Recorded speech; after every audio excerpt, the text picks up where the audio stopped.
Anybody home? That's what she would call as she and Grandpa Gene came to visit. Grandma Freya, as we called her, was the happiest, most energetic, laughing, red-headed grandma ever. She loved people, parties, cooking, eating, and especially her great family. Her favorite hobbies were gardening, crocheting, and watching sports. Every night, she would make her to-do list for the next morning. She was an early riser, and when she woke up, she would open the blinds and the windows and welcome in the sunshine before starting on her list. Her goal was to complete her work before noon, so she could sit down and crochet for the rest of the day, she told me. And I said, "Well, what if I can't crochet?" And she immediately started to teach me. She would try and crochet something for everyone for Christmas. Plus, she crocheted her Christmas decorations, and she had a goal to get them all finished in the summer. She was always busy and had many friends. She loved being a mother.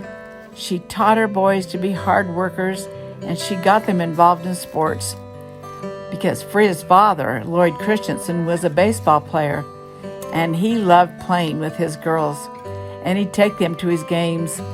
Freya and her sisters and her friends were good at basketball and baseball too. They'd play against the other kids at school. Freya had a very competitive spirit, and she loved competition. When Joe was growing up, she'd let him stay home from school to watch the World Series on TV with her. She kept the stats, and if I know her, she probably did her share of yelling at the TV. As Joe and Glenn got involved with their baseball and basketball teams, Freya never missed a game, and she kept the stats there too, so that she knew who made all the points and the key plays, and she also made scrapbooks for them. What a fun lady. I think she was the inventor or the originator of emojis. All her notes and letters over the years were covered with smiley faces and frowny faces and ha-ha-has and hearts and stars. She could have made big money. And how about charcuterie boards? She was the first one there, too. Whenever a company dropped in on her, she'd start slicing cheese and meats and veggies and spread them out beautifully, just like a pro. She was a trendsetter, and she never knew it. If you ask her what she was making, she'd tell you, "Oh, just some crap." Every spring, she and Jean would go down by Delta and pick asparagus by the creek side. Joe teased her unmercifully. And then she'd make asparagus and boiled egg casserole, and Joe wouldn't touch it with a 10-foot pole, but the rest of us loved it. She definitely loved to cook. She loved holiday baking.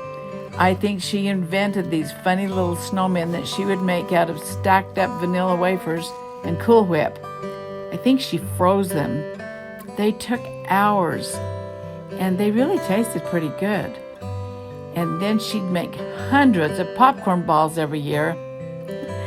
And of course, at Easter time, she made tons of divinity, all different colors.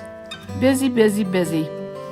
I don't think any of us will ever forget all the crocheted slippers and towels and dolls and doilies, tablecloths and placemats that she made for us all. Boy, we're spoiled.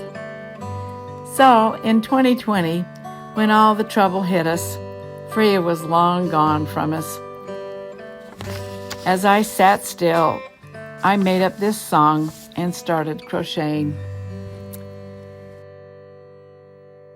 Here I sit in my recliner, sanitized and quarantined.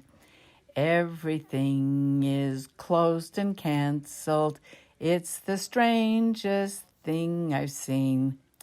So for Christmas, I decided do what Freya would have done. She would pull out her crochet hook, buy some yarn, and have some fun. When she died, we found her notebook of the slippers that she made. Years of jotting down the patterns that she lovingly crocheted.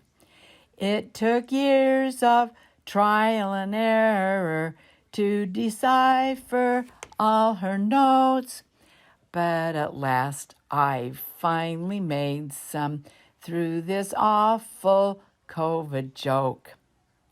So, here's what I made. If you'd like a pair, help yourself. Just remember Grandma Freya. Think of her every time you wear them. And we hope you have a Merry Christmas.